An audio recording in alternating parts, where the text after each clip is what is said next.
Firma o lárgate, se burló mi mujer, agitando los papeles del divorcio en el aire, sentada sobre las piernas de su amante, en la misma casa que yo había pagado con el sudor de mi frente.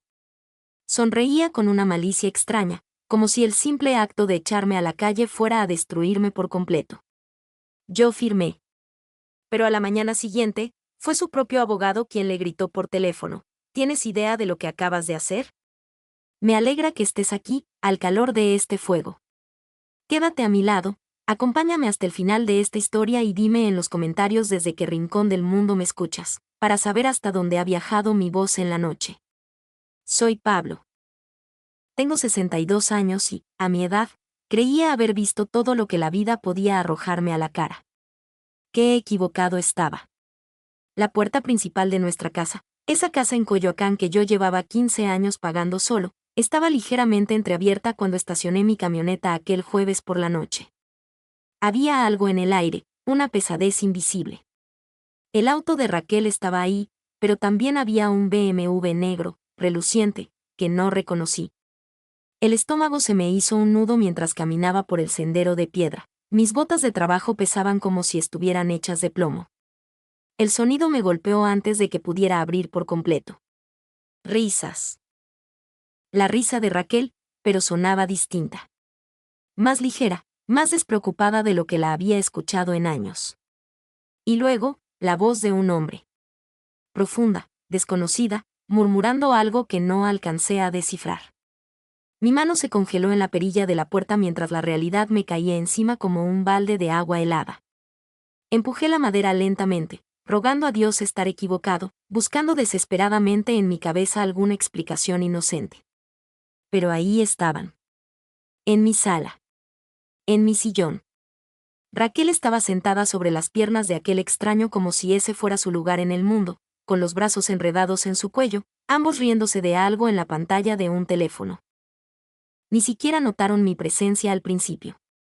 Me quedé ahí parado durante lo que pareció una eternidad, viendo a mi esposa, la mujer con la que había compartido 23 años de mi vida, actuando como una adolescente enamorada. El hombre se veía más joven que yo, quizá en sus 50s, con el cabello perfectamente peinado y un reloj carísimo que destellaba con la luz de la lámpara.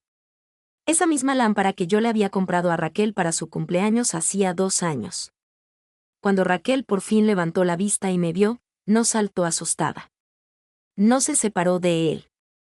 No hubo vergüenza ni culpa en sus ojos. En lugar de eso, sonrió. Una sonrisa de verdad. Ah, ya llegó Pablo, le dijo al hombre, con el mismo tono que usaría si yo fuera el cartero dejando un paquete. Llegaste en el momento perfecto, de hecho.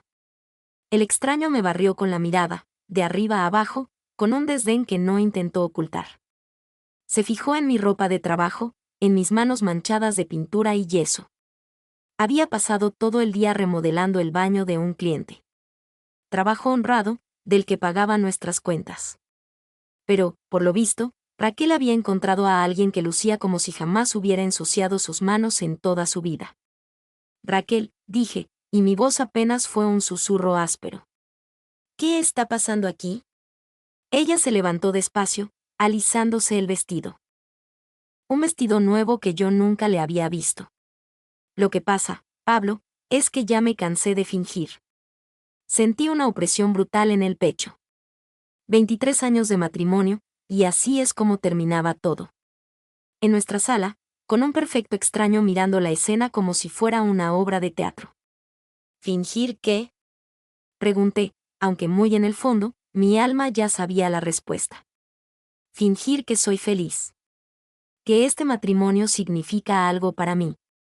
Que tú eres suficiente. Cada palabra me golpeó como un mazazo en las costillas. Marcos me ha enseñado todo lo que me estaba perdiendo. Marcos. Hasta el nombre le sonaba a dinero viejo. Raquel caminó hacia la mesa de centro y tomó un sobremanila en el que yo no había reparado.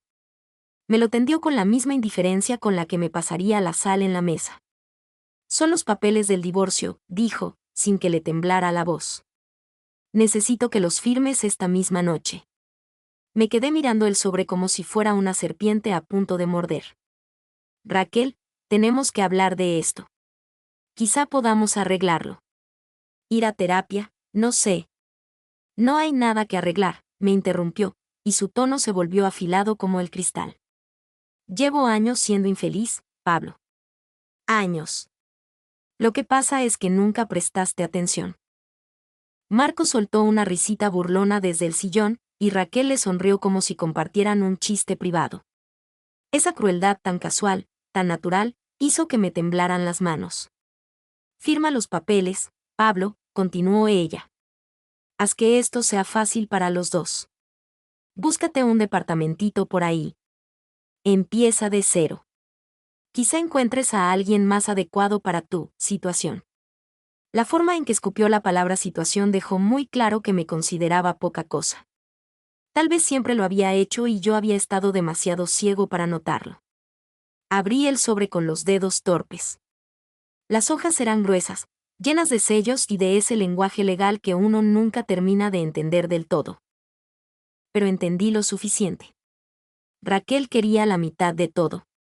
La casa, mis ahorros para el retiro, mi camioneta. Todo por lo que yo me había roto la espalda. No lo entiendo, dije, levantando la vista hacia ella. ¿Por qué ahora? ¿Qué cambió?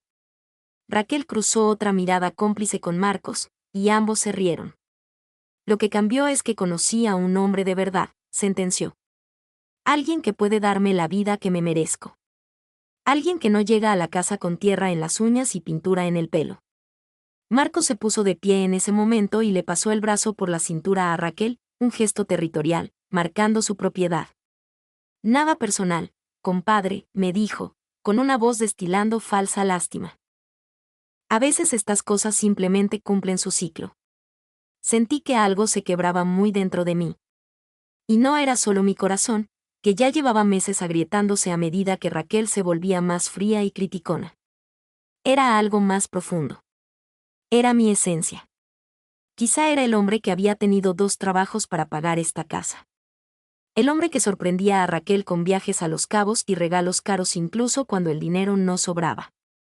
El hombre que la había amado con el alma entera, incluso cuando ella dejó de amarlo a él. ¿Y a dónde se supone que voy a ir? Pregunté, odiando lo frágil y pequeña que sonaba mi propia voz. Ese ya no es mi problema, respondió Raquel. Caminó hacia el maletín de Marcos, sacó una pluma elegante y me la entregó. Firma aquí, aquí y aquí. Volví a mirar las hojas, los lugares marcados con esas pequeñas notas amarillas. Mi firma le pondría fin a todo. A mi matrimonio, a mi derecho sobre la casa, a mi seguridad financiera. A mis 62 años, me tocaría empezar de la nada. ¿Pero qué opción me quedaba?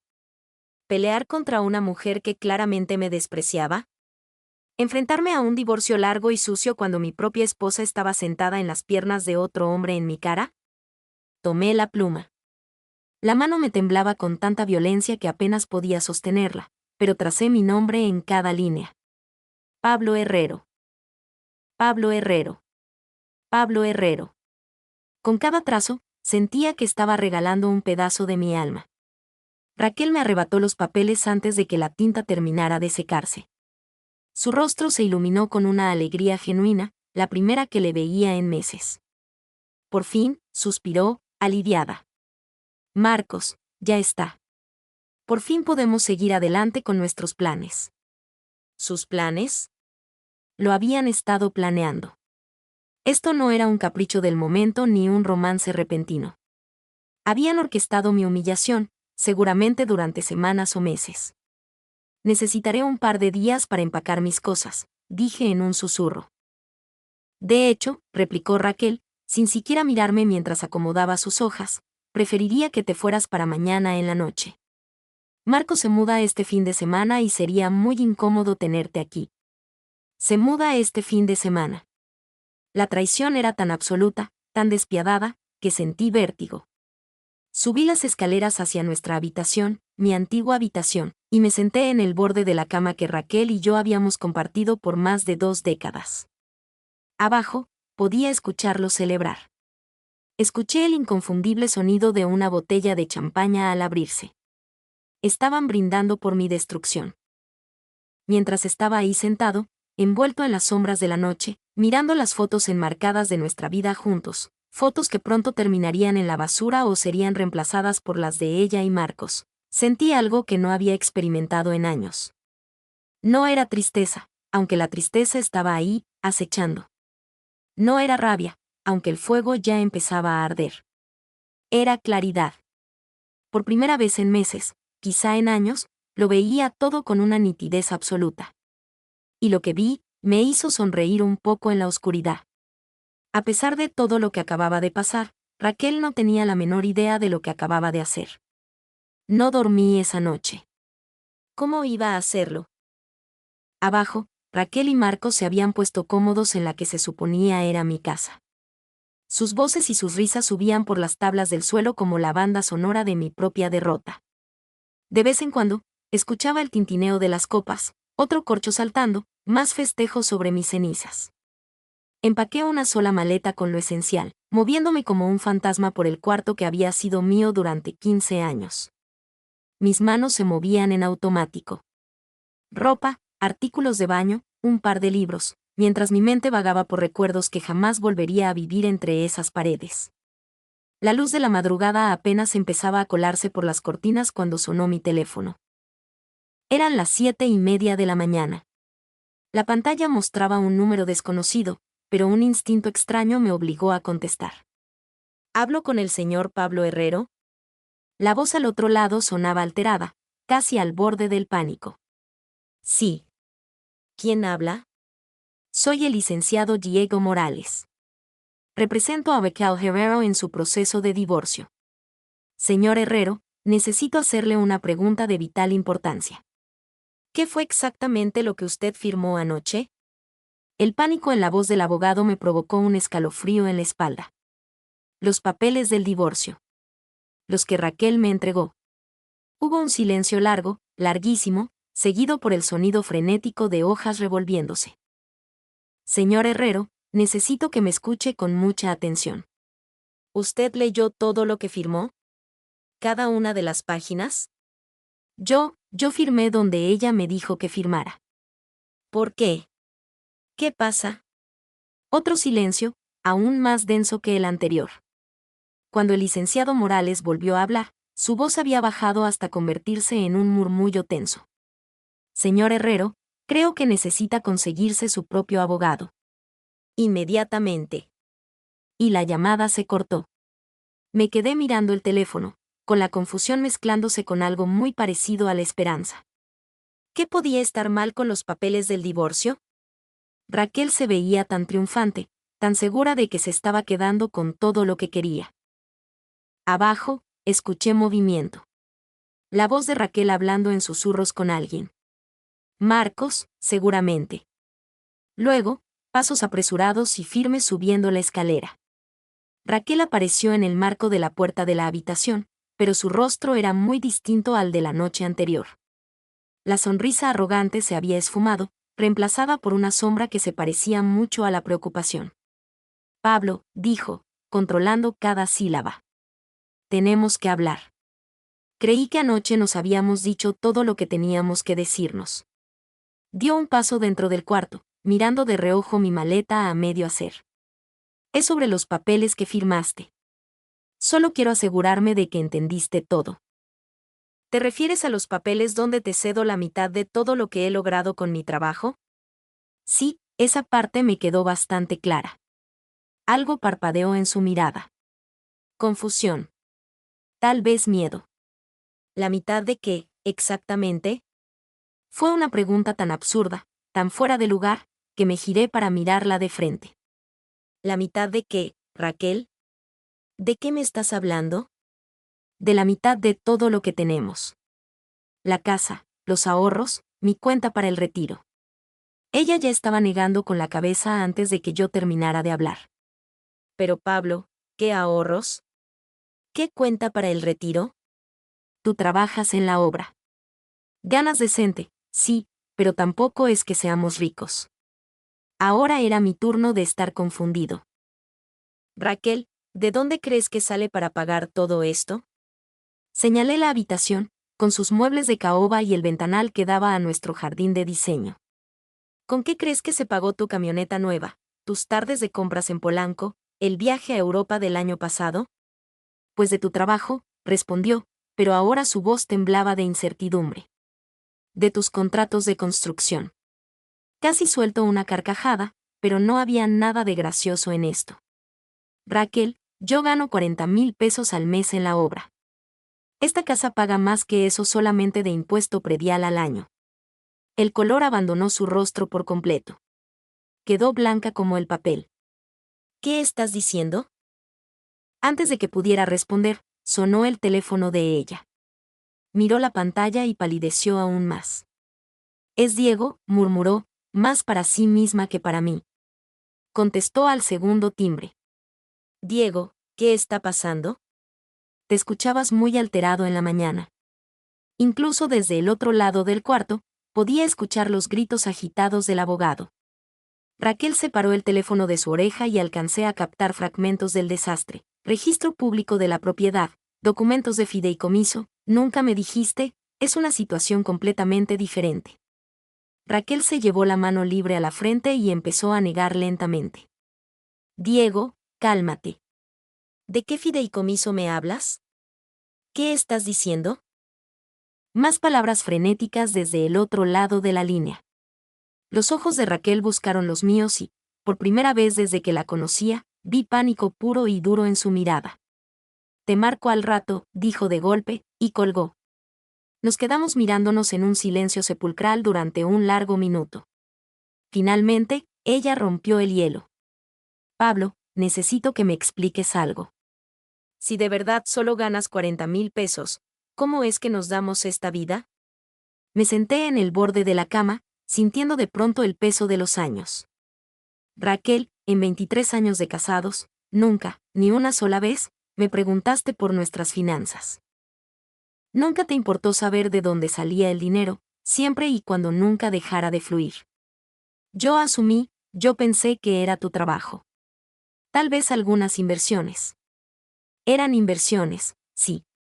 Solo que no de la clase que tú te imaginas. Su teléfono volvió a sonar.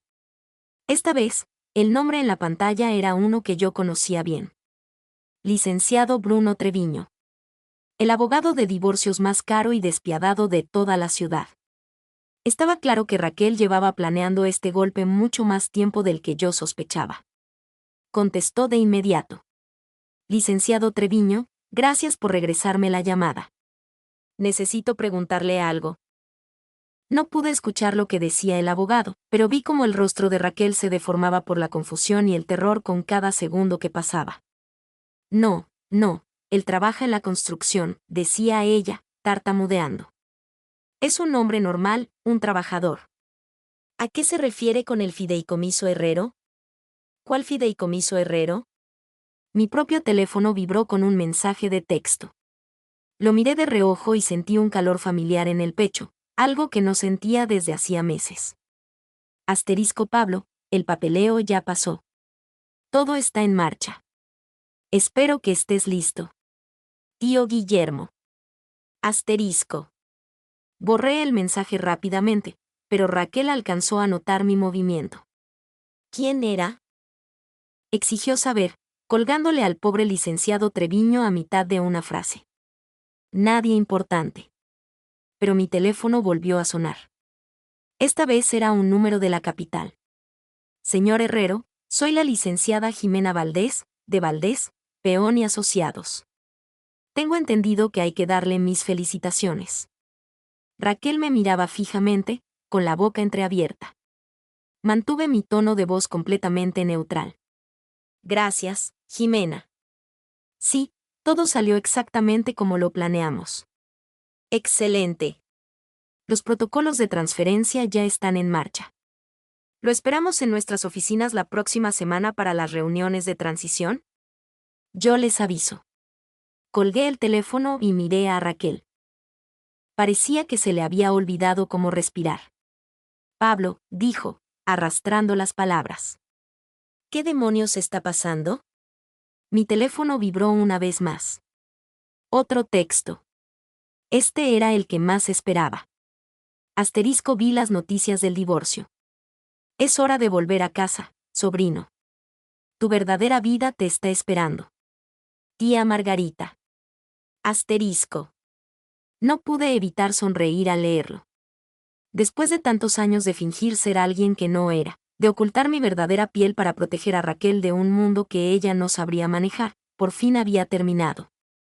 La farsa se había acabado. La voz de Raquel era un hilo rasposo. Pablo, por favor. No entiendo qué está pasando. Me levanté y caminé hacia la ventana, mirando el jardín que Raquel tanto amaba. Ella jamás supo que solo el diseño de esos jardines había costado más de lo que mucha gente gana en un año entero. Nunca preguntó de dónde salía para pagar la piedra importada, las plantas exóticas, el sistema de riego automático que mantenía todo verde incluso en tiempos de sequía. Raquel, dije, sin voltear a verla, hay muchísimas cosas que no entiendes. Hay muchísimas cosas que nunca quisiste entender. A mis espaldas, escuché la voz de Marcos llamando desde la planta baja. Raquel. ¿Todo bien allá arriba? Ella no le respondió. Seguía clavando sus ojos en mi espalda, y a través del reflejo del cristal de la ventana, vi cómo empezaba a comprender que algo andaba terriblemente mal con su plan maestro. ¿Quién eres?, susurró.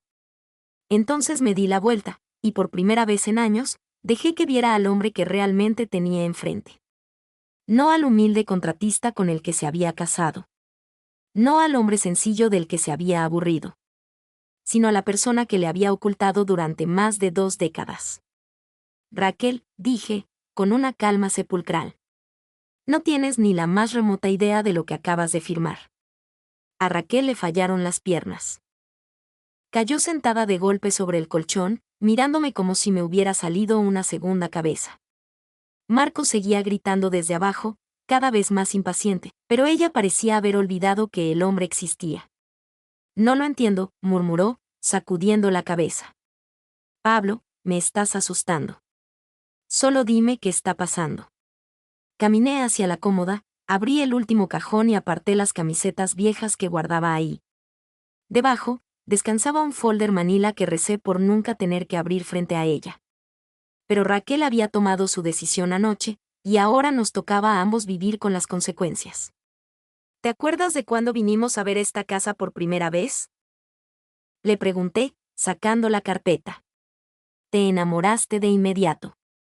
Dijiste que era perfecta, pero que estaba carísima, muy fuera de nuestro alcance. Sí, y luego tú dijiste que habías encontrado la manera de que funcionara. Su voz se fue apagando mientras me veía abrir el folder. Yo no encontré la manera de que funcionara, Raquel. Esta casa nunca estuvo fuera de nuestro alcance. De hecho, ni siquiera fue cara para nosotros. Saqué el primer documento y lo levanté para que pudiera ver el membrete oficial. Asterisco Fideicomiso Familiar Herrero. Establecido en 1978, asterisco. Sus ojos barrieron la hoja, tratando desesperadamente de darle sentido a las letras. ¿Qué es esto? Este es el fideicomiso que es el verdadero dueño de esta casa. Y del terreno sobre el que está construida. Y de la casa de al lado que damos a rentar. Y de la plaza comercial en el centro que tú juras que es de la familia Mendoza. Raquel estaba pálida como un muerto. Pablo, no entiendo qué me estás diciendo. Me senté en el sillón frente a la cama, con la carpeta abierta sobre mis rodillas. Mi abuelo era don Enrique Herrero. ¿Alguna vez escuchaste hablar de Aceros Herrero? ¿Aceros Herrero? ¿La empresa que construyó la mitad de los corporativos en Monterrey y la capital? Esa mera. Enrique era mi abuelo. Cuando murió, dejó todo en un fideicomiso para sus hijos y sus nietos. Mi padre prefería una vida tranquila, así que usó su parte para invertir en bienes raíces y otros negocios. Cuando él falleció hace 10 años, su tajada pasó a mí. Raquel sacudía la cabeza con violencia. No, no, eso es imposible. Tú trabajas en la obra. Llegas lleno de polvo, cansado. Te quejas de los clientes difíciles y de la temporada de lluvias. Trabajo en la obra porque me gusta usar mis manos. Me mantiene con los pies en la tierra. Me mantiene conectado con la gente real. Pero Raquel, jamás he necesitado el dinero de ese trabajo. Ni un solo día de nuestro matrimonio. Saqué otro documento. Inmobiliaria Herrero, SADCB. Somos dueños de 17 propiedades de renta solo en esta ciudad. Luego está Grupo Herrero, que tiene acciones en 6 empresas distintas, y Herrero Inversiones, que maneja un portafolio valuado en... Hice una pausa, revisando el estado de cuenta más reciente, unos 250 millones de pesos. La cifra se quedó flotando en el aire, pesada y densa. La boca de Raquel se abría y cerraba, pero no salía ningún sonido. 200, logró articular por fin. 250 millones. Y eso es solo en inversiones líquidas. Los bienes raíces valen considerablemente más. Raquel se puso de pie de un salto, caminando frenéticamente hacia la ventana y de regreso. Esto es una locura, Pablo. Si eres una especie de millonario excéntrico, ¿por qué hemos vivido como gente normal? Porque yo quería vivir como gente normal. Porque quería casarme con alguien que me amara por lo que soy, no por lo que tengo. Porque vi de primera mano lo que el dinero le hizo a los matrimonios de mis primos. Vi cómo atraía a la calaña equivocada. Se detuvo en seco y me fulminó con la mirada. Así que me mentiste. Durante 23 años, me viste la cara. Yo nunca te mentí. Simplemente no te lo conté todo. Hay una gran diferencia. Ah, sí. Su voz estaba volviendo aguda, histérica. Me dejaste creer que a veces no llegábamos a fin de mes. Me dejaste preocuparme por el dinero, por la hipoteca, por nuestro retiro, mientras tú estabas sentado sobre cientos de millones de pesos. Antes de que pudiera contestar, Marcos apareció en la puerta de la habitación. Raquel, ¿qué son todos estos gritos? ¿Y por qué no me contestas cuando te hablo? Raquel se giró hacia él, con el rostro rojo de ira y confusión. Marcos, ¿tú sabías? ¿Tú sabías algo de todo esto? ¿Saber qué? Nos miró a ambos, sintiendo la tensión en el aire, pero sin entender nada. Raquel me arrebató los documentos del fideicomiso y se los estampó en el pecho a Marcos. Mira esto. Mira lo que Pablo me ha estado escondiendo. Marcos tomó las hojas. Su expresión era de escepticismo puro, pero conforme leía, su cara se fue transformando. Esa arrogancia barata se desvaneció, reemplazada por un shock absoluto, y después, por miedo. Fideicomiso Herrero, leyó en voz alta. 250 millones en inversiones. Raquel, ¿qué carajos es esto? Es quien Pablo es en realidad, escupió ella con amargura. Es lo que me ha estado escondiendo todo nuestro maldito matrimonio. Marcos levantó la vista hacia mí, y pude ver los engranajes de su cerebro recalculando la jugada. Anoche, yo no era más que un estorbo, un maridito de clase obrera al que había que quitar del camino. Ahora, estaba mirando a un hombre que podía comprarlo y venderlo sin siquiera sentir el gasto en su cuenta bancaria. Pablo, dijo Raquel, y de pronto su voz adoptó un tono completamente distinto. Más suave. Más conciliador. Tenemos que hablar de esto. De nosotros. Quizá me precipité anoche. Quizá podamos arreglar las cosas después de todo. Casi me echo a reír. Hacía 24 horas estaba sentada en las piernas de otro, humillándome en mi propia sala. Pero ahora que sabía que había millones sobre la mesa, de repente nuestro matrimonio valía la pena. Raquel, tú firmaste los papeles del divorcio anoche. Dejaste tu decisión muy clara. Pero yo no sabía. No entendía la situación completa. Entendías lo suficiente. Entendías que ya no me amabas. Entendías que querías estar con Marcos. Mi situación financiera no cambia absolutamente nada de eso. Marcos seguía aferrado a los documentos del fideicomiso, leyéndolos con una alarma creciente. Raquel, dijo él, en voz baja. Tenemos que hablar a solas. Pero Raquel ni lo volteó a ver. Estaba 100% enfocada en mí, su mente trabajando a 1000 por hora, sacando cuentas de lo que acababa de descubrir. Pablo, los papeles del divorcio. ¿Qué fue exactamente lo que firmé? O sea, ¿cuáles son los términos? Saqué otro documento de la carpeta. Firmaste un decreto de divorcio estándar, con la división de bienes mancomunados tal como se presentó. El pequeño problema es que no hay bienes mancomunados. ¿A qué te refieres? Me refiero a que esta casa no está a mi nombre, Raquel. Es propiedad del fideicomiso Herrero, que se estableció mucho antes de que tú y yo nos conociéramos. Mis cuentas de inversión tampoco son propiedad matrimonial. Son distribuciones fiduciarias que legalmente le pertenecen al fideicomiso, no a mi persona. Hasta mi camioneta está a nombre de Inmobiliaria Herrero por cuestiones de impuestos. El color volvió a desaparecer de su cara. Pero la cuenta de ahorros. Nuestra cuenta de cheques. Nuestra cuenta conjunta tiene unos 60,000 pesos. Esa es la única cosa de la que somos dueños los dos. Cerré la carpeta y la dejé a un lado. Felicidades, Raquel. Tienes derecho a la mitad de esos 60,000 pesos. 30,000 pesos por 23 años de matrimonio. Marcos soltó las hojas como si estuvieran en llamas. Raquel, nos vamos. Ahorita mismo. Pero Raquel me miraba con una mezcla de horror y absoluta incredulidad. Pablo, esto no puede ser legal. Estuve casada contigo 23 años. Tengo derechos. Tienes los derechos que la ley te otorga sobre los bienes matrimoniales. Pero como no hay bienes matrimoniales, no hay nada que dividir. Pero yo viví aquí. Fui tu esposa. Yo aporté a esta casa. Fuiste mi esposa y yo te mantuve completamente durante 23 años. Yo pagué todo. Tu ropa, tu camioneta, tus viajes, tus caprichos.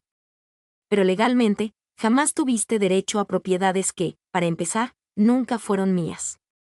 Estaba temblando. Le temblaban tanto las manos que apenas pudo sacar su teléfono.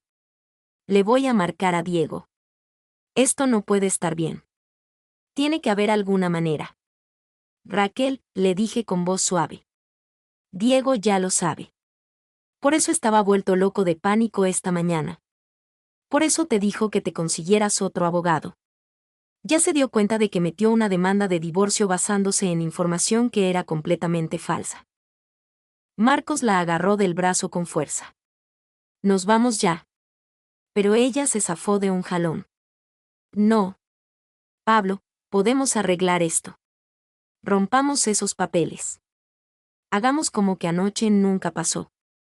Raquel, esos papeles ya están metidos en el juzgado. El divorcio ya está en marcha. Y aunque no lo estuviera, me puse de pie y caminé hacia la ventana, mirando el jardín por última vez. Anoche dejaste clarísimo lo que piensas de mí. Y eso no ha cambiado solo porque te enteraste de que tengo dinero. A mis espaldas, escuché a Marcos tratando de jalar a Raquel hacia la puerta. Vámonos, tenemos que resolver esto en otro lado. ¿Resolver qué? La voz de Raquel ya era un grito histérico. Marcos, ¿no lo entiendes? No tengo nada. No me va a tocar nada. 30,000 pesos por 23 años de mi vida. Algo se nos ocurrirá, dijo Marcos, pero su voz sonaba vacía, sin convicción. Quizá podamos impugnarlo. Buscar un abogado que pelee esto. Me di la vuelta. Marcos, yo que tú pensaría con mucho cuidado tu próximo movimiento. El fideicomiso Herrero tiene a los mejores despachos de abogados del país en su nómina. Llevan 4 décadas protegiendo el patrimonio de la familia. ¿De verdad crees que vas a poder ganarles en un tribunal? Marcos palideció. Estaba empezando a comprender la magnitud del monstruo al que se estaban enfrentando. Raquel estaba llorando. Lágrimas reales, las primeras desde que empezó toda esta pesadilla. Pero no lloraba de tristeza por nuestro matrimonio. Lloraba de rabia y frustración por un dinero sobre el que nunca tuvo ningún derecho. Esto no se acaba aquí, Pablo, me escupió entre lágrimas. Voy a encontrar la manera de pelear. Voy a probar que me hiciste un fraude, que escondiste los bienes. Raquel, dije, con voz serena. Eres libre de intentarlo. Pero te sugiero que ahorres tu dinero. Lo vas a necesitar. Mientras se iban, con Marcos arrastrando prácticamente a una Raquel ahogada en llanto, le escuché hacer llamadas. Abogados, seguramente. buscando algún incauto dispuesto a tomar un caso imposible para una mujer que no tenía con qué pagarle. Me volví a sentar en el sillón y miré la habitación que había sido mía durante 15 años. Mañana, volvería a ser solo mía. Se acabó el caminar sobre cascarones de huevo. Se acabó el fingir ser menos de lo que era. Se acabó el esconder mi verdadera vida para proteger a alguien que jamás valoró el sacrificio. Por primera vez en años, me sentí libre. La casa se sentía distinta después de que se fueron. Más silenciosa, sí, pero también más ligera. Como si me hubieran quitado de los hombros una losa que cargué durante años. Caminé por la sala lentamente, viendo todo con ojos nuevos. Cada mueble, cada adorno, cada detalle elegido con pinzas, todo había sido pagado con un dinero cuyo origen Raquel ignoró por completo. Mi teléfono volvió a sonar. Esta vez era el tío Guillermo, llamando desde la hacienda familiar en Querétaro. Pablo, muchacho, ¿cómo estás aguantando el golpe? Me acomodé en la silla de mi estudio, el único cuarto de la casa al que Raquel casi nunca entraba porque mis libros y papeles le parecían aburridos. Estoy bien, tío. Mejor que bien, la verdad. Me alegra escucharlo. Tengo que admitir que, cuando nos contaste tu plan hace 3 años, algunos pensamos que estabas siendo demasiado paciente. Tu primo Santiago quería contratar investigadores privados, juntar pruebas, forzar el escándalo. Sonreí, recordando aquella junta familiar. Santiago siempre había sido de mecha corta. Bueno, resulta que tu estrategia fue la más inteligente. Dejar que ella sola se quitara la máscara bajo sus propios términos fue brillante. Nadie podrá decir nunca que le tendiste una trampa o que la manipulaste. Hace 3 años. ¿De verdad había pasado tanto tiempo desde que empecé a sospechar que Raquel me engañaba? Viéndolo en retrospectiva, las señales eran obvias. El repentino interés en el gimnasio, las salidas misteriosas que duraban horas. La forma en que empezó a cuestionar y criticar toda nuestra vida. Pero fue una conversación que escuché por accidente lo que de verdad me abrió los ojos. Había regresado temprano de una obra, con la intención de sorprender a Raquel con la cena de su restaurante italiano favorito. Entré por la puerta de atrás, planeando servir todo en el comedor antes de llamarla. Fue entonces cuando escuché su voz desde el segundo piso, hablando por teléfono. No, él no tiene ni idea, decía, con una emoción vibrante que yo no le escuchaba desde hacía años. Piensa que ando inquieta, que es la crisis de la mediana edad. Se la pasa sugiriendo que vayamos a terapia, como si sentarnos a hablar de nuestros sentimientos fuera a arreglar algo. Me quedé congelado al pie de la escalera, con las bolsas de comida en las manos. La verdad es que me aburre a morir, continuó. Es un buen hombre, no me malentiendas.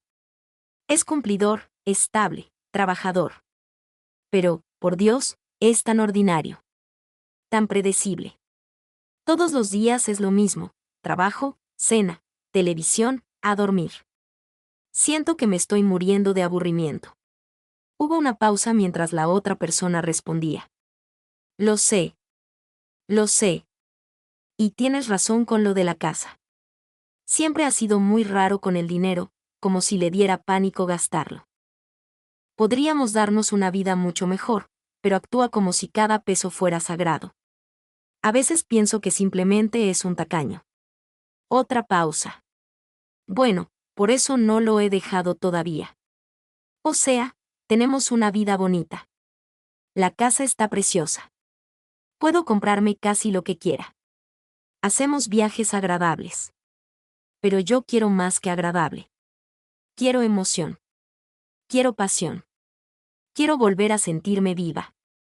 Dejé las bolsas sobre la barra de la cocina y me salí al patio, con el corazón latiéndome en las sienes. Quería emoción. Quería pasión. Sentirse viva. Y por lo visto, 23 años casada conmigo la hacían sentir que se estaba muriendo. Esa misma noche, llamé al tío Guillermo. Creo que Raquel me está engañando, le dije. O al menos lo está pensando. ¿Y qué quieres hacer al respecto? Preguntó él, yendo directo al grano, al puro estilo de los Herrero. Todavía no lo sé. Pero creo que necesito prepararme para lo peor. Fue entonces cuando el tío Guillermo sugirió meter a los abogados de la familia.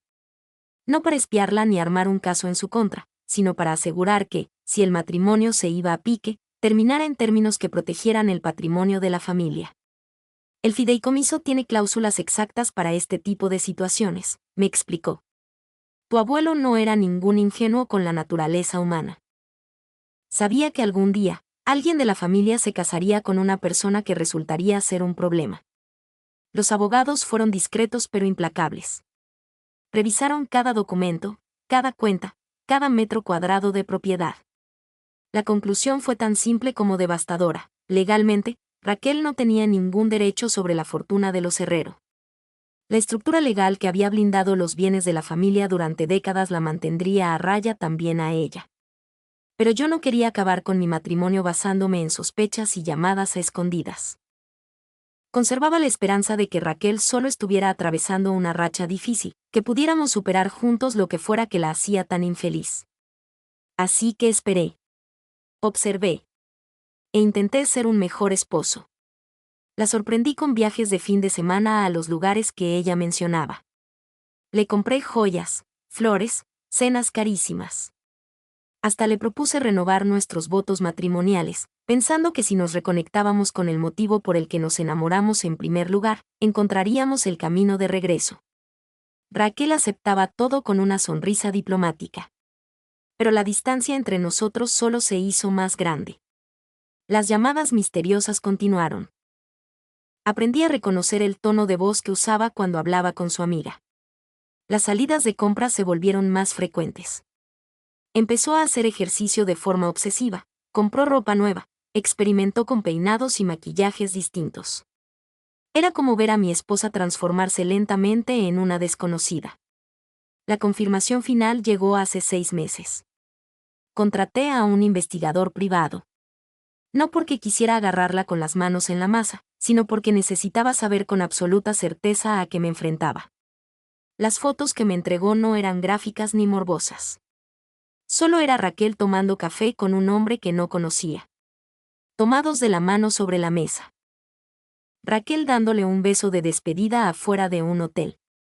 Raquel subiéndose a su coche afuera de un restaurante al que yo nunca había ido. El hombre resultó ser Marcos Peón, un empresario divorciado que manejaba portafolios de inversión para clientes ricos. Irónico, considerando que estaba tratando de enredarse con una mujer que no tenía un centavo a su nombre. Pero la investigación reveló un detalle fascinante sobre Marcos. Estaba endeudado hasta el cuello. Había perdido casi todo su dinero en unas pésimas inversiones años atrás. Su coche de lujo era rentado. Su departamento en una zona exclusiva también era rentado. Y su ropa de diseñador la pagaba con tarjetas de crédito que estaban al límite. Marcos no solo iba tras el supuesto dinero de Raquel. Lo necesitaba con desesperación. Armado con esa información, tomé una decisión que sorprendió hasta al mismísimo tío Guillermo. En lugar de enfrentar a Raquel o pedirle el divorcio yo mismo, iba a esperar a que ella diera el primer paso. Iba a dejarle creer que ella tenía el control. Que ella llevaba las riendas. ¿Por qué?, me preguntó el tío Guillermo. Porque si yo presento la demanda primero, ella siempre podrá hacerse la víctima. Dirá que la tomé por sorpresa, que no entendía a qué estaba renunciando. Pero si ella es la que mete los papeles, si ella es la que empuja el divorcio, entonces jamás podrá decir que la engañaron. Me tomó otros 6 meses. Pero mi paciencia dio frutos. Raquel no solo pidió el divorcio, sino que lo hizo de la manera más humillante posible. Me obligó a firmar los papeles frente a su amante, en mi propia sala, mientras celebraban mi supuesta ruina. Y ahora, sentado en mi estudio con el sol de la tarde filtrándose por las ventanas, sentí una paz que no conocía desde hacía años. Raquel había tomado su decisión de forma libre, absoluta y muy pública. Ya no había marcha atrás, ni dudas, ni remordimientos de si yo había hecho lo correcto. Mi teléfono vibró con otro mensaje. Era mi primo Santiago. Me enteré del pánico de sus abogados esta mañana. Mi papá dice que lo manejaste a la perfección. Comida familiar el domingo para celebrar tu libertad. Respondí rápido. Asterisco, no me la pierdo por nada. Asterisco. Por primera vez en 3 años, tenía ganas de ver a mi familia sin tener que fingir ser alguien que no era. Se acabaron las excusas de por qué Raquel no podía ir a las reuniones. Se acabaron las evasivas cuando me preguntaban por qué vivíamos de manera tan modesta pudiendo darnos una gran vida. Se acabó el esconder mi verdadera identidad para proteger a alguien que nunca apreció el sacrificio. Llegó otro mensaje. De la tía Margarita. Asterisco, tu cuarto está listo para cuando quieras volver a casa. Te hemos extrañado mucho. Asterisco. Casa. La palabra se sentía extraña después de tantos años de llamar casa a estas 4 paredes. Pero la tía Margarita tenía razón. La vieja hacienda en Querétaro siempre había sido mi verdadero hogar, de una manera que esta casa jamás logró serlo. Ahí fue donde crecí después de que mis padres murieron. Ahí aprendí sobre la responsabilidad, sobre el legado familiar y sobre lo que significaba llevar el apellido Herrero. También fue ahí donde aprendí a desconfiar de la gente que mostraba demasiado interés en el apellido Herrero y muy poco interés en la persona que lo portaba. Esa lección me había servido bien con Raquel, aunque me hubiera tomado demasiado tiempo aceptar lo que significaba para mi matrimonio. Subí a terminar de empacar mis cosas. Mañana empezaría el proceso de reclamar mi verdadera vida, pero esta noche dormiría en esta casa por última vez. No como el humilde maestro de obra con el que Raquel se casó, sino como Pablo Herrero, heredero de un legado que, después de 23 años en las sombras, estaba a punto de salir a la luz. Afuera, escuché un coche estacionándose. Seguramente era Raquel, regresando con refuerzos. Más abogados, tal vez, o familiares dispuestos a pelear su guerra. No importaba. Que vinieran. Que vieran los documentos, que hablaran con los abogados, que gritaran al cielo por la injusticia de todo esto. El fideicomiso Herrero había sobrevivido a tormentas mucho peores que un divorcio amargo. Sobreviviría a esta también. El coche resultó ser el de Julieta, la hermana de Raquel, seguida de cerca por su madre, doña Dolores. Observé desde la ventana del segundo piso cómo las 3 mujeres se arremolinaban en el pórtico, manoteando y hablando a gritos.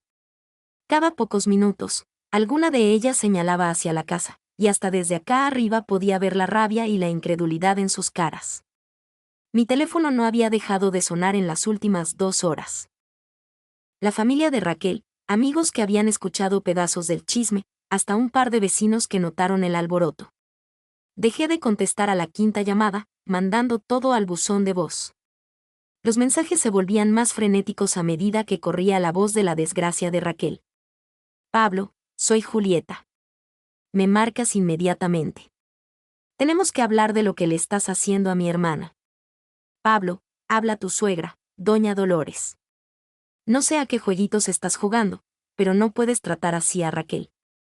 Ella es familia. Pablo, soy el padre Macías de la parroquia de San Miguel. Raquel me llamó muy alterada. Quizá podríamos sentarnos a platicar de esta situación como personas civilizadas. Cada mensaje dejaba ver lo poco que entendía esta gente sobre lo que realmente había pasado. En sus cabezas, yo era el villano.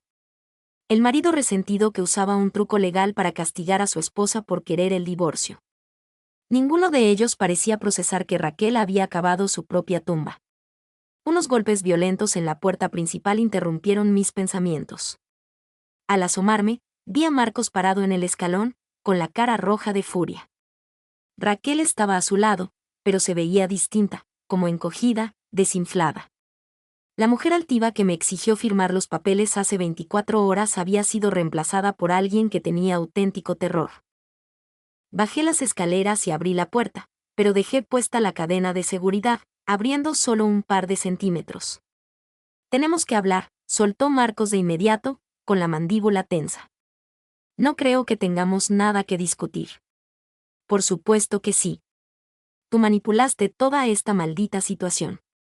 Dejaste que Raquel pidiera el divorcio sabiendo perfectamente que ella no tenía idea de a qué estaba renunciando. Casi me río en su cara. Marcos. Raquel se pasó 23 años de matrimonio sin preguntarme una sola vez por nuestras finanzas. Jamás quiso saber de dónde venía el dinero, siempre y cuando no dejara de llegar. ¿Cómo es eso mi culpa? Raquel empujó a Marcos a un lado, pegando la cara a la rendija de la puerta. Pablo, por favor. Podemos arreglarlo. Cometí un error. Ya me di cuenta, pero podemos solucionarlo. Raquel, no cometiste un error. Tomaste una decisión. Elegiste a Marcos por encima de mí. Elegiste humillarme en mi propia sala en lugar de tener una plática honesta sobre lo que estaba mal en nuestro matrimonio. Elegiste meter una demanda de divorcio basada en suposiciones que nunca te molestaste en verificar. Pero yo no lo sabía. Empezó a decir, y luego se detuvo, dándose cuenta de cómo sonaba eso. No lo sabías porque no querías saberlo, le dije con firmeza. Durante 23 años, fuiste feliz viviendo de un dinero que nunca cuestionaste porque pagaba la vida que tú querías. Ahora que te das cuenta de que nunca fue tuyo, de repente sí quieres entender cómo funciona todo. Marcos daba vueltas en el pequeño espacio del pórtico, pasándose las manos por el pelo. Esto es una locura. Tiene que haber un recurso legal. No puedes esconderle millones de pesos a tu esposa por décadas. Yo no escondí nada, Marcos. Simplemente no lo andaba presumiendo. Hay una diferencia. Pura semántica. Escupió. No, es la ley. Cosa que te sugiero investigar antes de venir a mi puerta a hacer amenazas. La madre de Raquel apareció detrás de ellos, con la cara roja de indignación. Pablo Herrero, debería darte vergüenza. Así no es como se comporta un buen cristiano. Doña Dolores, con todo respeto, un buen cristiano tampoco merece ser humillado por su esposa y el amante de ella en su propia casa. La señora dio un paso atrás como si le hubiera dado una cachetada. Eso es diferente. Ah, sí. Porque desde donde yo estoy parado, la que rompió los votos matrimoniales fue Raquel. No yo. Raquel decidió serme infiel. No yo. Raquel exigió el divorcio. No yo. Yo solo firmé los papeles que ella misma me puso enfrente. La verdad de mis palabras cayó sobre el grupo como una neblina helada. Hasta Marcos dejó de caminar en círculos, tal vez empezando a entender que le estaba apuntando con su furia a la persona equivocada. Raquel intentó otra táctica. Su voz se volvió un ruego suave y lastimero. Pablo, sé que te lastimé. Sé que lo que hice estuvo mal. Pero por favor, no me destruyas la vida por esto. No me dejes en la calle. Raquel, no te estoy dejando en la calle. Te estoy dejando exactamente con lo que te corresponde por ley. La mitad de nuestros bienes mancomunados. 30,000 pesos, más lo que tengas en tus cuentas personales. 30,000 pesos. Estalló Julieta, su hermana. Con eso no le alcanza ni para vivir un mes. Entonces, a lo mejor Raquel debió pensar en eso antes de decidir que nuestro matrimonio se había acabado. Marcos dio un paso al frente, con los puños apretados. Hijo de... Tú planeaste todo esto, ¿verdad? Sabías que ella era infeliz. Sabías que quería salirse, y dejaste que cayera en la trampa. Marcos, yo no puse ninguna trampa. Raquel cavó su propio pozo. Yo simplemente no la detuve cuando decidió saltar. Pero pudiste haberle advertido. Pudiste haberle dicho la verdad sobre tu dinero antes de que metiera la demanda. ¿Y para qué haría yo eso? ¿Para que pudiera pagarse mejores abogados? ¿Para que intentara encontrar la manera de echarle el guante a un dinero que nunca fue suyo? La pregunta se quedó flotando en el aire, y vi cómo la respuesta iluminaba sus caras. Por supuesto que no iba a ayudar a Raquel a armar un caso en mi contra. Por supuesto que no iba a regalarle municiones a sus abogados. ¿Quién en su sano juicio haría eso? El teléfono de Raquel sonó. Contestó de inmediato. Diego, por favor, dime que tienes buenas noticias. Incluso a través de la puerta, pude escuchar la voz del licenciado Morales. Y las noticias no eran buenas. Raquel, he estado al teléfono con 3 despachos diferentes todo el día. El consenso es unánime. No tienes caso. El fideicomiso Herrero es impenetrable. Cada propiedad que tú pensabas que era matrimonial, en realidad pertenece a entidades legales que existen desde décadas antes de que te casaras. La cara de Raquel se desmoronó. Pero tiene que haber algo. Hay algo, continuó Diego, con voz suave pero tajante. Puedes aceptar el acuerdo tal como está, 30,000 pesos y tus cosas personales, y rehacer tu vida. O puedes pasarte los próximos 5 años peleando una batalla legal que no puedes ganar y que, sobre todo, no puedes pagar. Raquel colgó sin decir palabra. Se quedó mirando el teléfono en su mano como si el aparato la hubiera traicionado. Marcos la agarró del brazo. Vamos a buscar a otro abogado. Alguien que se especialice en estos casos. ¿Y con qué dinero? Preguntó Raquel en un susurro. Diego quiere 200,000 pesos nada más para revisar los documentos del fideicomiso a fondo. Y aunque encontráramos a alguien que tomara el caso, me pedirían un anticipo que no tengo. La realidad de su situación por fin estaba echando raíces en su cabeza. Durante 23 años, Raquel había vivido como de la alta sociedad sin tener que preocuparse jamás por el dinero. Ahora se enfrentaba a la idea de empezar de cero a sus 52 años, sin prácticamente nada. Pablo, dijo, levantando la vista hacia mí con los ojos anegados en lágrimas. Sé que tienes todo el derecho de odiarme. Sé que destruí nuestro matrimonio. Pero por favor, no dejes que termine en la calle. No dejes que lo pierda todo. Era la primera vez desde que empezó este circo que Raquel asumía la responsabilidad de sus actos. Ya no me culpaba por esconderle bienes. Ya no decía que la habían engañado. Solo era una mujer que había tomado pésimas decisiones y por fin estaba enfrentando las consecuencias. Raquel, le dije con voz suave. No vas a terminar en la calle. Tienes a tu familia, a tus amigos. Tienes un título universitario y experiencia laboral. Algo se te ocurrirá. Pero la casa, todas mis cosas. La casa nunca fue tuya, Raquel. Nunca fue nuestra. En cuanto a tus cosas, puedes llevarte todo lo que sea tuyo personalmente. Tu ropa, tus joyas, tu camioneta. Todo eso es tuyo. Marco se veía cada vez más incómodo, cambiando el peso de un pie al otro y evitando mirar a Raquel a los ojos. Prácticamente podía ver los números corriendo en su cabeza, calculando si valía la pena seguir con una mujer que solo tenía 30,000 pesos a su nombre. Raquel debió notar su distancia, porque se giró hacia él con verdadera desesperación. Marcos, dijiste que resolveríamos esto juntos. Dijiste que me amabas. Marcos se aclaró la garganta, sin atreverse a sostenerle la mirada. Raquel, esto cambia las cosas. Digo, yo pensé que estábamos hablando de dividir millones. Pensé que podríamos viajar, comprarnos un lugar bonito los dos. O sea que solo me querías por el dinero. La devastación en la voz de Raquel era absoluta. No es tan simple, dijo Marcos, aunque su tono dejaba claro que sí, era exactamente así de simple. Yo tengo mis propias deudas. Mis obligaciones financieras. No puedo mantenernos a los dos solo con mi sueldo. Y ahí estaba. La última pieza del plan maestro de Raquel, haciéndose polvo frente a sus ojos.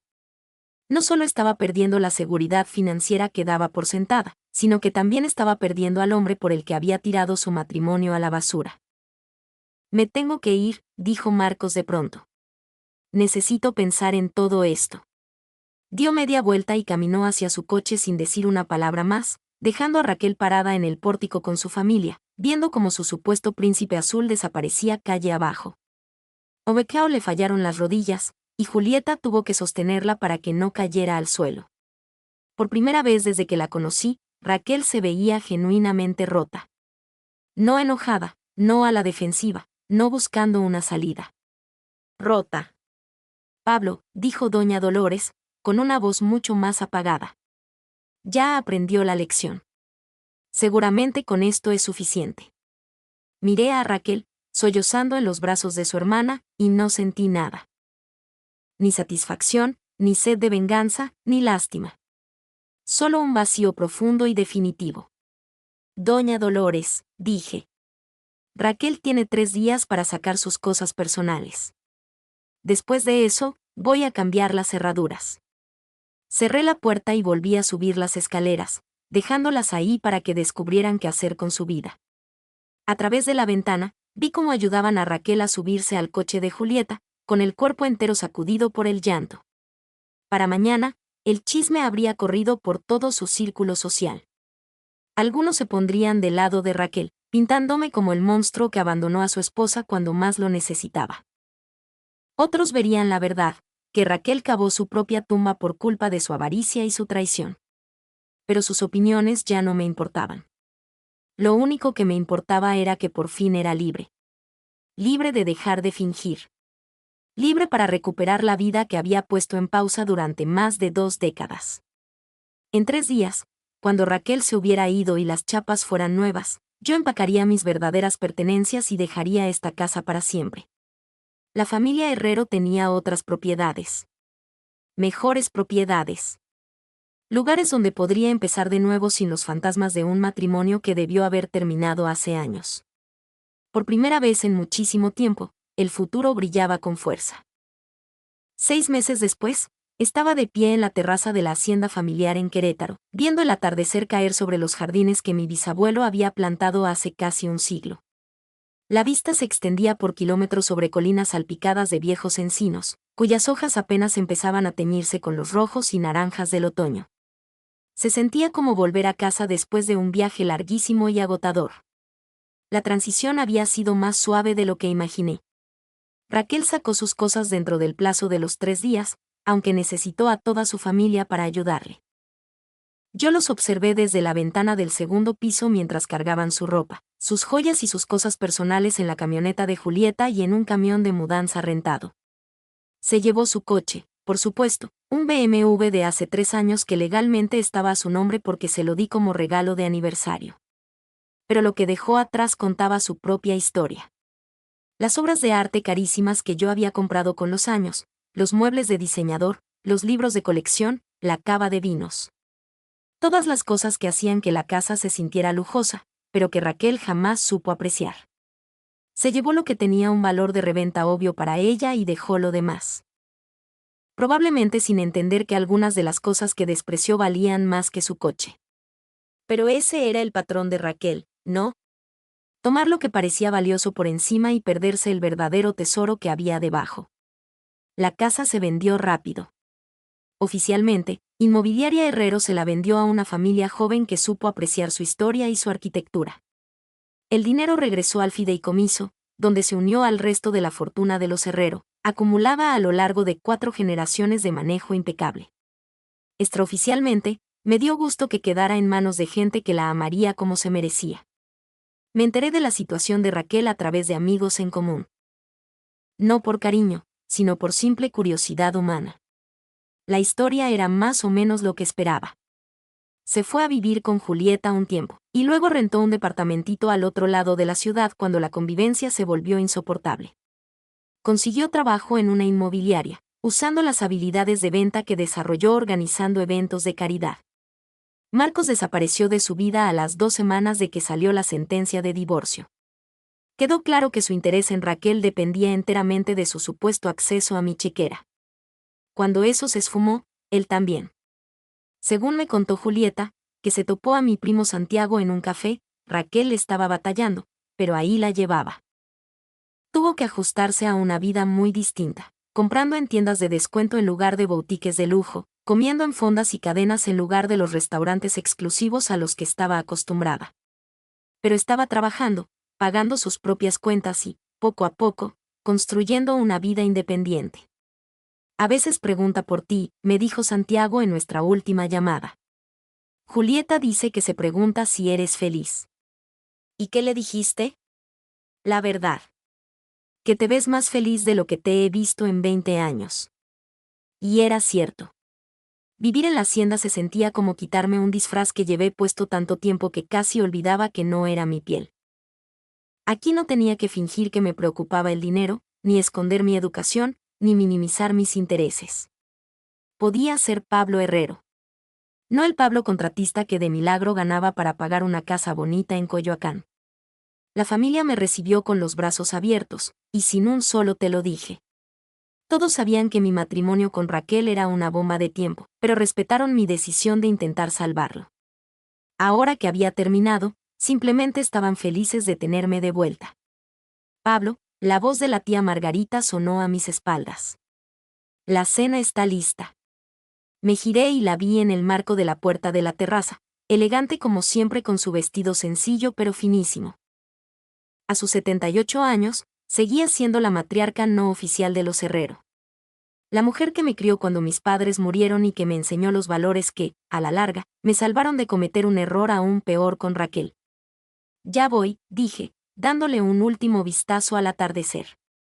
El comedor estaba cálido, iluminado por velas, y lleno de las voces de familiares a los que no veía seguido desde hacía años.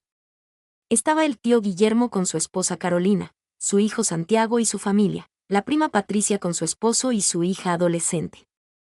3 generaciones de Herrero reunidas alrededor de la misma mesa de caoba donde mi bisabuelo tomó las decisiones que cimentaron la riqueza de esta familia. Un brindis, dijo el tío Guillermo, levantando su copa de vino tinto mientras yo tomaba asiento. Por Pablo. Porque por fin regresó a casa, al lugar al que pertenece. Por Pablo. Hicieron eco los demás, y sentí un calor en el pecho que no había sentido en décadas. Durante la cena, la plática fluyó fácil. De los negocios familiares, a la política, a los planes de universidad de la hija de Santiago. Nadie mencionó a Raquel ni el divorcio, a menos que yo sacara el tema, cosa que rara vez hacía.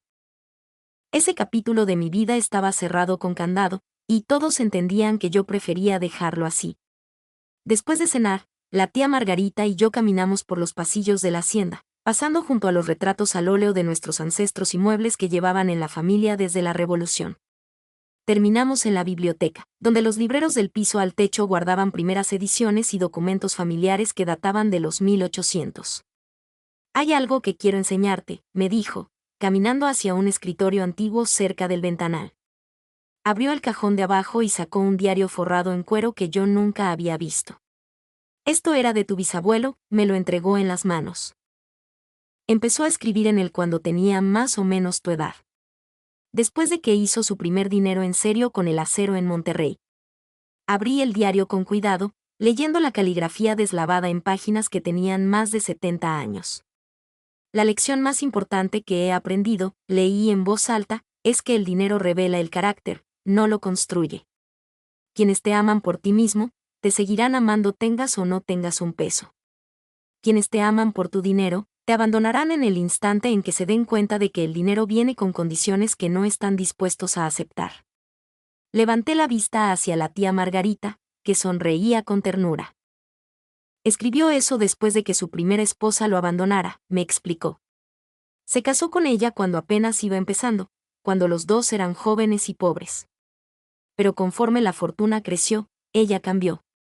Se volvió exigente, arrogante, enfocada únicamente en lo que el dinero de tu bisabuelo podía comprar, en lugar de valorar al hombre que se lo estaba ganando. ¿Y qué pasó con ella? Se fugó con un hombre que le prometió una vida más emocionante. Un hombre que, resultó ser, estaba casado con otra y no tenía la menor intención de dejar a su esposa. Ella terminó sola y amargada. Mientras que tu bisabuelo, con el tiempo, encontró a tu bisabuela. Una mujer que se enamoró de su carácter, no de su cuenta de banco. Seguí pasando las páginas del diario, encontrando lecciones sobre la familia, el dinero y la responsabilidad que conlleva la riqueza. Pero fue la última entrada la que me pegó con más fuerza. Asterisco he construido algo que durará mucho más allá de mi vida, había escrito mi bisabuelo. Asterisco no solo dinero, sino un legado de principios. El fideicomiso que he creado protegerá a las futuras generaciones de aquellos que intenten explotarlos. Pero más importante aún, les enseñará que la verdadera riqueza viene de saber quién eres, y de rehusarte a comprometer esa esencia por nadie asterisco. Estaría muy orgulloso de ti, dijo la tía Margarita en voz baja. Honraste sus valores, incluso cuando te costó caro a nivel personal. No me costó, tía, respondí, sorprendido por mi propia certeza. Me salvó. En las semanas siguientes, me acomodé en una rutina que se sentía tan nueva como familiar. Seguía yendo a las obras de vez en cuando, no porque necesitara el dinero, sino porque disfrutaba el trabajo físico y la satisfacción de crear algo con mis propias manos.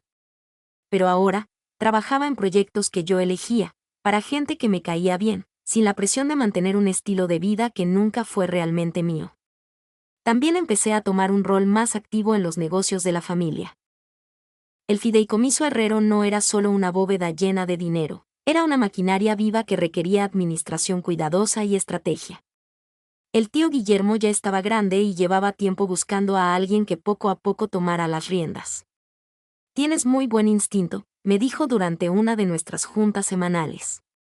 Y lo más importante, entiendes para qué es realmente el dinero de esta familia. No se trata de lujo ni de estatus.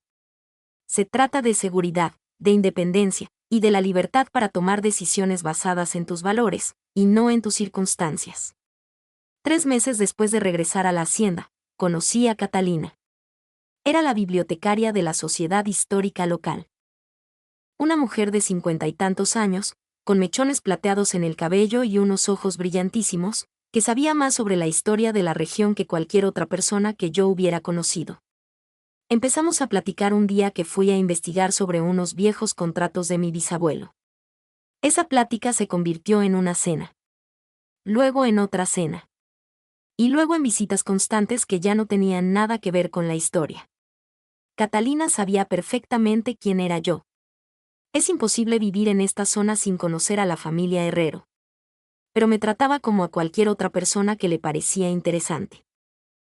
Le impresionaba mi conocimiento sobre arquitectura, le daban risa mis anécdotas sobre clientes insoportables, y le interesaba de verdad lo que yo opinaba sobre los libros o las noticias.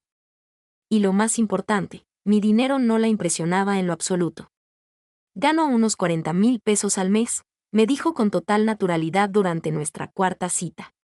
Vivo en un departamento de una sola recámara. Manejo un Honda que ya tiene 7 años, y soy perfectamente feliz con mi vida. Si estás buscando a alguien que te ayude a gastarte tu fortuna, estás buscando a la mujer equivocada.